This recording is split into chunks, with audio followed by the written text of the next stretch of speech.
Bharatiya Janata party की कृपा से जेल में रहा। 3 अप्रैल को जेल से बाहर आया और उसके बाद लगातार इंडिया गठबंधन के दलों के प्रचार के लिए, आम आदमी पार्टी के प्रचार के लिए, उत्तर प्रदेश हो, महाराष्ट्र हो, झारखंड हो, पंजाब हो, हरियाणा हो, दिल्ली हो, अलग अलग राज्यों में प्रचार के लिए गया।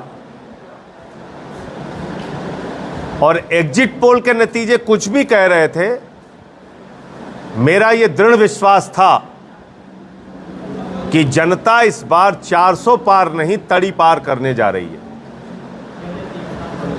इतने संसाधनों के साथ भारतीय जनता पार्टी चुनाव लड़ी।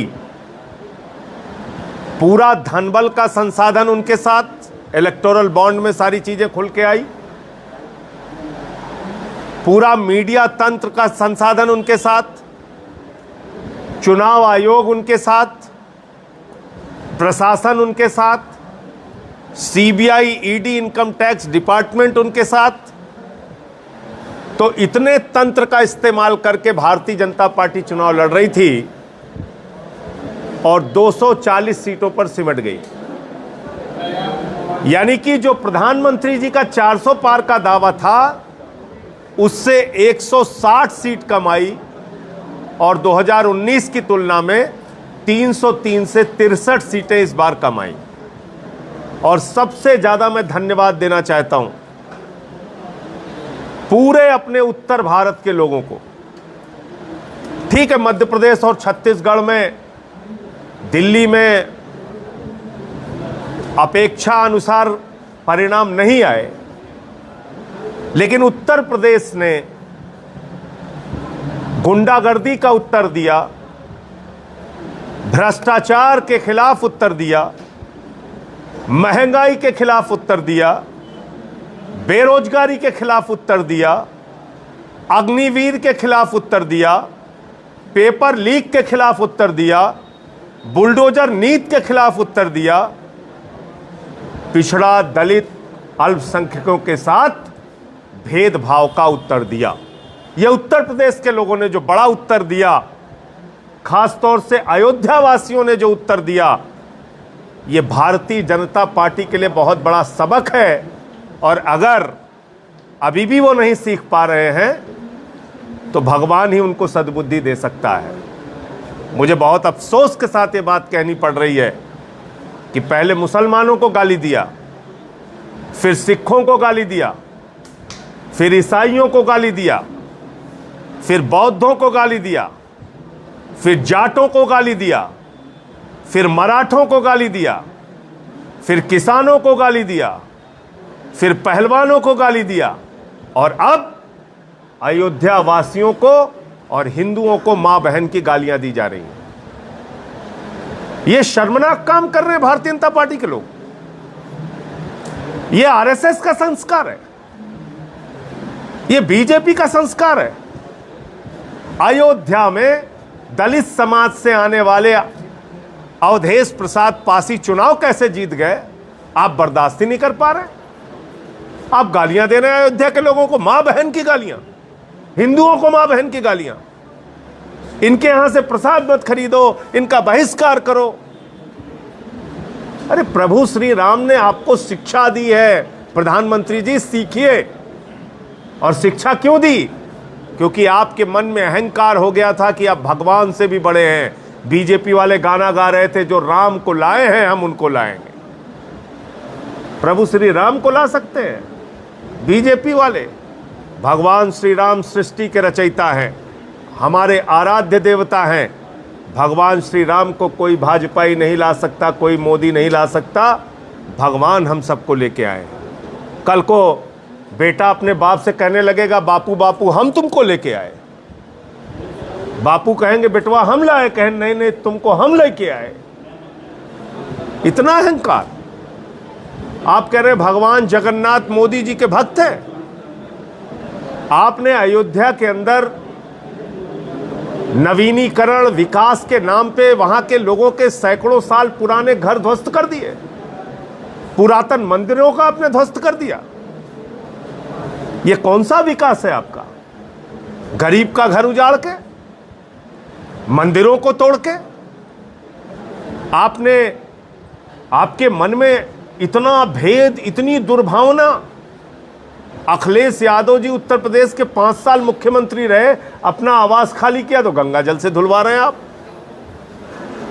कन्नौज में अपनी पत्नी के साथ मंदिर का दर्शन करने चले गए तो मंदिर आप गंगा जल से धुलवा रहे हैं। प्रभु श्री राम के मंदिर का शिलान्यास करते हैं तो श्री रामनाथ कोविंद जी जो तत्कालीन राष्ट्रपति थे उनको नहीं बुलाते। उद्घाटन करते हैं तो श्रीमती द्रौपदी मुर्मू जी जो वर्तमान राष्ट्रपति हैं उनको नहीं बुलाते। क्यों भाई? क्योंकि वो दलित समाज से आती हैं, आदिवासी समाज से आती हैं।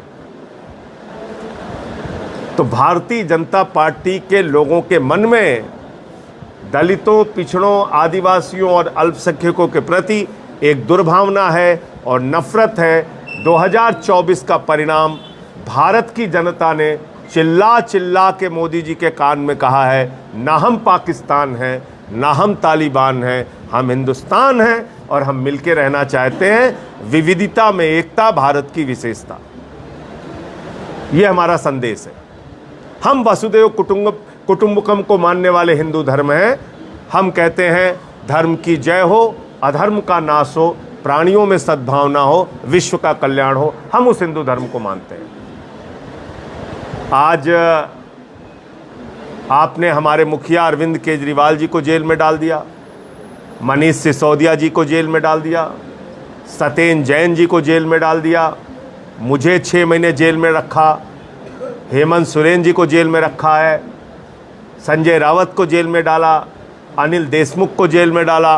ये विपक्ष के लोगों को आप गला घोट के राजनीति करना चाह रहे हैं, ये इस देश की जनता स्वीकार नहीं करेगी। अपने घटक दलों को भारतीय जनता पार्टी तोड़ तोड़ के बर्बाद करेगी। मैं आज मीडिया के मित्रों के सामने पूरी जिम्मेदारी से ये बात कह रहा हूँ। जिस तरह से उन्होंने झुंझुना मंत्रालय दिया, एक को मछली विभाग, एक को जहाज, जिसमें न हवाई अड्डा जहाज विभाग के पास है, न जहाज विभाग के पास है, और जहाज मंत्रालय दे दिया, मछली मंत्रालय दे दिया। तो ये साफ संकेत है कि भारतीय जनता पार्टी अपने घटक दलों को तोड़ेगी और ये वैसाखी सरकार 6 महीने से 1 साल तक चल पाएगी, इससे ज़्यादा नहीं चलेगी। हमने एनडीए की एक सरकार 13 दिन में गिरते हुए देखा, दूसरी सरकार 13 महीने में गिरते हुए देखा, और ये तीसरी मोदी जी की सरकार 1 साल का कार्यकाल नहीं पूरा कर पाएगी और ये सरकार जल्दी ही गिरेगी। हम राजनीतिक गतिविधियों पे नज़र रखे हुए हैं और जैसे ही मौका लगेगा एक वैकल्पिक सरकार इस देश के अंदर आएगी, मौजूदा सरकार, तानाशाही की सरकार इस देश से जाएगी। हमने अपील किया है टीडीपी और उनके एनडीए के घटक दलों से कि अगर भारतीय जनता पार्टी आपका स्पीकर नहीं बनाती है, उस स्थिति में आप अपना कैंडिडेट खड़ा करते हैं अगर, तो जो इंडिया गठबंधन के दल हैं वो समर्थन देने के बारे में विचार करें। ऐसा मेरा व्यक्तिगत रूप से मानना है कि स्पीकर अगर भारतीय जनता पार्टी का होगा तो 3 नुकसान होंगे। नंबर 1, संविधान की धज्जियां उड़ाई जाएंगी। नंबर 2, पहली बार हमने देखा 150 सांसदों को भारतीय संसदीय इतिहास में सस्पेंड करके बाहर किया गया। सांसद मार्शल से घसीटे जाएंगे, बाहर फिकवाए जाएंगे। और नंबर 3, बुरी तरीके से तोड़ा जाएगा पार्टियों को। छोटी छोटी पार्टियां, 3 सांसद वाली, 2 सांसद वाली, आरएलडी जैसी पार्टियां, जेडीएस जैसी पार्टियां, टीडीपी जैसी पार्टियां, जेडीयू जैसी पार्टियां, इनको तोड़ा जाएगा। और ये बात मैं कोई हवा में नहीं कह रहा हूं। टीडीपी के 4 सांसद मैं जिस राज्यसभा में बैठता हूं वहां पर भारतीय जनता पार्टी ने तोड़ा है। 4 सांसद, जब टीडीपी एनडीए का हिस्सा नहीं थी, 4 सांसद टीडीपी के तोड़ा है बीजेपी ने। तो टीडीपी को इनका इतिहास याद रखना चाहिए। मध्य प्रदेश में सरकार तोड़फोड़ करके बनाई, कर्नाटक में बनाई, उत्तराखंड में बनाई, अरुणाचल में बनाई, कर्नाटक में बनाई, महाराष्ट्र में बनाई, यही काम ये करते हैं। तो इसलिए आज हम लोगों की प्रदेश की कार्यकारिणी की बैठक थी। जिसमें हमारे 8 प्रांत के अध्यक्ष यहाँ मौजूद थे, प्रदेश अध्यक्ष महासचिव मौजूद थे, हमारे सभी प्रकोष्ठों के अध्यक्ष मौजूद थे। आने वाले दिनों में उत्तर प्रदेश में हमको अपने संगठन का विस्तार कैसे करना है, उस पर 2-3 चीज़ें तय हुई हैं। 14 जुलाई को प्रदेश के कार्यकर्ताओं का सम्मेलन लखनऊ में होगा। हर माह के पहले रविवार को हर जिला कार्यकारिणी विधानसभाओं के साथ, विधानसभा कमेटियों के साथ जिला कमेटी की बैठक होगी। एक कार्यक्रम संघर्ष का और एक कार्यक्रम रचनात्मकता का हर जिला इकाई को करना आवश्यक होगा। ये 2-3 फैसले महत्वपूर्ण रूप से लिए गए हैं। 2 विषय और आया है, उस पर अपनी बात कह के अपनी बात ख़त्म करूँगा। एक तो नीट के एग्ज़ाम में जो घपला हुआ है, ये मैं समझता हूँ कि ये बहुत बड़ा घपला है और इसमें सीधे तौर पे मोदी सरकार का शिक्षा मंत्रालय शामिल है। एनटीए एग्ज़ाम को कंडक्ट कराता है और आप सभी पत्रकार बंधुओं को जान के हैरानी होगी कि 67 बच्चे 720 अंक पाके टॉप कर जाते हैं। क्या ये संभव है? एक ही कोचिंग सेंटर से 6-6 बच्चे टॉप कर जाते हैं। क्या ये संभव है? एक बच्चे को 718, एक बच्चे को 719 अंक आ रहा है, जबकि एक प्रश्न छोड़ने पर 4 अंक कटता है, यानी कि अंक हो सकता है 716, और एक प्रश्न गलत करने पर 5 अंक कट सकता है, यानी कि अंक की संख्या हो सकती है 715, ना तो 718 हो सकता है, ना 717 हो सकता है, ना 719 हो सकता है। 716 और 715 तो हो सकता है, लेकिन नीट के एग्ज़ाम में 718, 19 और 17 अंक हो ही नहीं सकता। तो ये बहुत बड़ा घोटाला है। और अगर आप आंख उठा के देखेंगे, नज़र फिरा के देखेंगे, तो भारतीय जनता पार्टी शासित राज्यों में नीट का घपला, घोटाला, पेपर लीक का कांड हुआ है। तो इसलिए ये, जिसमें गुजरात का भी नाम आ रहा है, दूसरे राज्यों का भी नाम आ रहा है, ये बहुत बड़ा घोटाला है और बच्चों के साथ तो उनकी ज़िंदगी के साथ बहुत बड़ा मजाक है। अब तक कई बच्चे आत्महत्या कर चुके हैं क्योंकि परिवार के लोग बड़ा परिश्रम करके पेट काट के अपने बच्चों को पढ़ाते हैं और उसके बाद इस तरीके से पेपर लीक कांड हो जाता है। कभी कुछ हो जाता है, कभी कुछ हो जाता है। 24 लाख बच्चों का जीवन नीट के एग्ज़ाम से प्रभावित हुआ है। मैं आज देश के शिक्षा मंत्री को और प्रधानमंत्री को इसके लिए पत्र लिखूंगा और जब भी सदन शुरू होगा और मुझे बोलने का मौका दिया जाएगा तो निश्चित रूप से मैं इस विषय को वहाँ भी उठाऊंगा। दूसरा मामला है पुलिस भर्ती का। पहले तो आपने भारतीय सेना में अग्निवीर ला के नौजवानों को बर्बाद किया, भारत की सेना को कमज़ोर किया। 4 साल की नौकरी वहाँ पे कर दी आपने, ठेके पे आप सेना में भर्ती कर रहे हैं। अब दूसरा काम, अब उत्तर प्रदेश में पुलिस की भर्ती कर रहे हैं।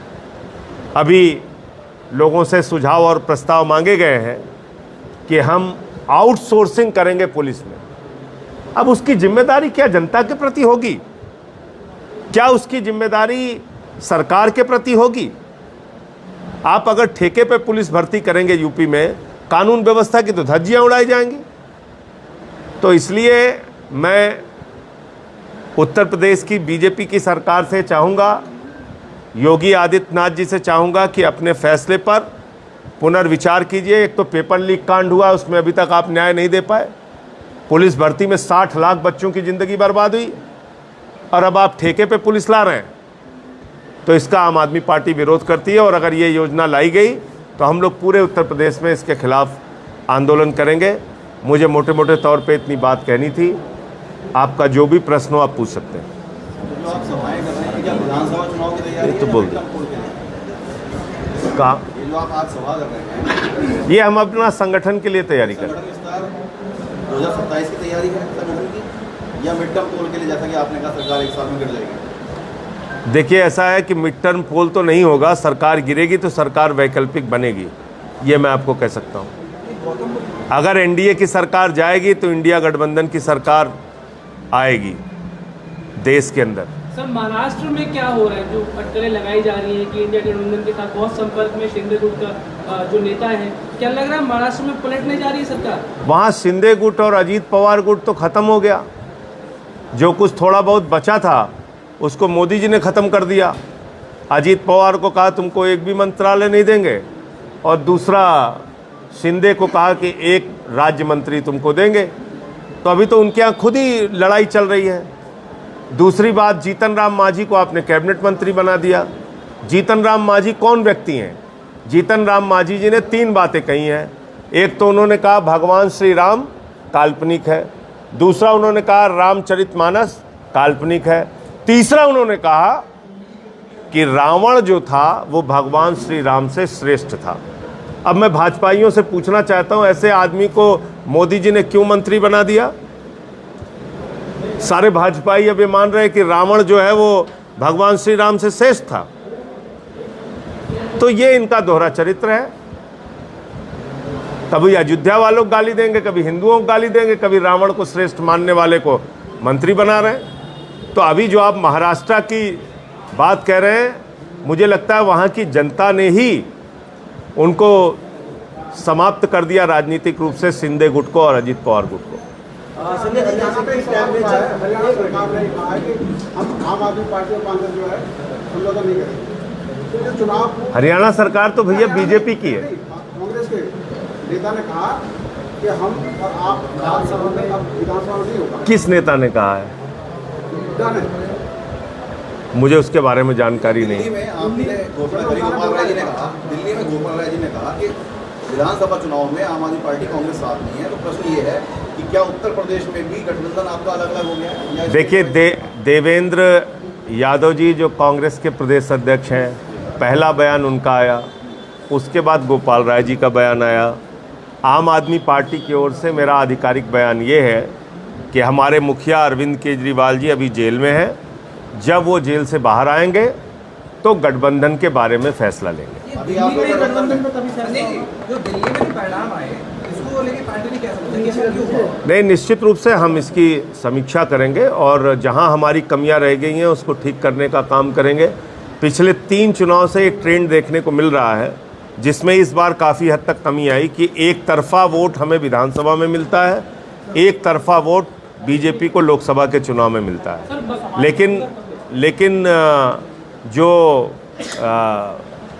इस चुनाव में परिणाम आया है, हारे हैं हम 7 सीट, लेकिन पिछली बार की तुलना में अगर आप देखेंगे कई जगहों पे हमें 5 लाख, 5.5 लाख ऐसे वोट भी मिले आपको। मोहन भागवत जी ने भी एक स्टेटमेंट दिया, नागपुर में रैली की थी, मणिपुर हिंसा को लेकर के 1 साल से शांत रही थी। और दूसरा इसी में एक स्टेटमेंट और था कि जो पार्टी का नाम नहीं लिया, उन्होंने अहंकारी बताया है, सेवाभाव नहीं बताया। इस पर क्या कहना चाहिए? देखिए, ये माँ बेटे का झगड़ा चल रहा है इस समय। आरएसएस जो है वो बीजेपी की मातृ संस्था है, और पिछले दिनों नड्डा साहब ने कहा कि जो अटल बिहारी वाजपेयी वाली भाजपा थी उसको आरएसएस की ज़रूरत थी, और मोदी जी वाली जो भाजपा है इसको आरएसएस की ज़रूरत नहीं है। तो मैं समझता हूँ कहीं ये माँ बेटे के आपस के झगड़े का नतीजा है कि अब नड्डा साहब भी खुल के आरएसएस के खिलाफ बोल रहे हैं और आरएसएस भी खुल के बीजेपी के खिलाफ बोल रही है। मैं बड़ी विनम्रतापूर्वक भागवत जी से पूछना चाहता हूँ, मैं तो सस्पेंडेड हूँ मणिपुर के मामले को लेके, तो 1 साल से जब वहाँ हिंसा चल रही है तो आरएसएस को पहले इस पर सचेत करना चाहिए था, सरकार को सवाल उठाना चाहिए था, जो कि उन्होंने नहीं किया। दूसरी बात, अहंकार तो सर्वविदित है प्रधानमंत्री जी का, ये किसी से छिपा थोड़ी है। वो कह रहे हैं स्वयं सेवक अहंकारी नहीं होता, तो स्वयं सेवक ही तो हैं प्रधानमंत्री जी। कौन स्वयं सेवक नहीं है? सभी अपने आप को कहते हैं हम आरएसएस के स्वयं सेवक हैं। तो इनमें इतना अहंकार है कि पूरे चुनाव में आपने इनकी भाषा देखी, कभी मुगल, कभी मदरसा, कभी मटन, कभी मछली, कभी मंगलसूत्र, कभी मुजरा, ये देश के प्रधानमंत्री की भाषा है। तो अगर उस पर कोई नियंत्रण आरएसएस ला सकती है तो उसके लिए कुछ सार्थक कदम उठाएं। ऐसे खाली कहने से तो मुझे नहीं लगता कोई काम बनने। दोनों के बीच में कोऑर्डिनेशन का इस बार देखने को मिला क्या इस चुनाव में 2024? देखिए, जब नड्डा साहब खुद ही कह रहे हैं कि अब हमको आरएसएस की ज़रूरत नहीं है, तो मुझे लगता है थोड़ा बहुत तो स्वाभिमान जगा होगा, आरएसएस के लोगों ने साथ नहीं दिया होगा चुनाव में। संजय सिंह जी, मेरे 2 सवाल हैं। पहला, भी आपने हाल फिलहाल में बयान दिया कि जो टीडीएस का स्पीकर बनना चाहिए, वरना संविधान खत्म हो जाएगा। टीडीपी का, हाँ, टीडीपी का, उसका वरना संविधान खत्म हो जाएगा। तो आपको ऐसा क्यों लगता है, जब इंडिया गठबंधन के भी बहुमत अपना है लगभग अगर माना जाए, तो आपको ऐसा क्यों लगता है कि संविधान खत्म हो जाएगा? देखिए, पिछली जो सरकार थी उस दौरान आप लोगों ने ही देखा था कि भारतीय संसदीय इतिहास में 52 से लेकर अब तक कभी भी 150 सांसदों को सस्पेंड नहीं किया गया। और इस दर्द को मैं इसलिए समझ सकता हूं कि सबसे ज़्यादा सस्पेंशन झेलने वाला व्यक्ति मैं हूं। मुझे मार्शल से घसीट के बाहर करवाया गया जब मैंने किसान का मसला उठाया, मणिपुर का मसला उठाया, जब भी मैंने बोला, और मुझे कई बार सस्पेंड किया गया। मुझे कहते हैं बीजेपी वाले 56 बार बेल में आए, मैं क्यों, अपने लिए थोड़ी गया था। 150 सांसदों को सस्पेंड करना ये इस बात का संकेत है कि अगर स्पीकर बीजेपी का होगा, कोई भी अनाप शनाप बिल लेके आएंगे लोग, संविधान की धज्जियां उड़ाएंगे, विपक्ष का जो व्यक्ति बोलेगा उसको पकड़ के बाहर करेंगे। मैं ये बात कह रहा हूँ। इंडिया गठबंधन की 200 से गौतमबुद्ध नगर में अपने जिलाध्यक्ष की 200 से अधिक है तो 200 को बाहर कर देंगे भाई। अगर 200 से अधिक है उनको जब वो 150 को कर चुके तो 200 को बाहर कर देंगे।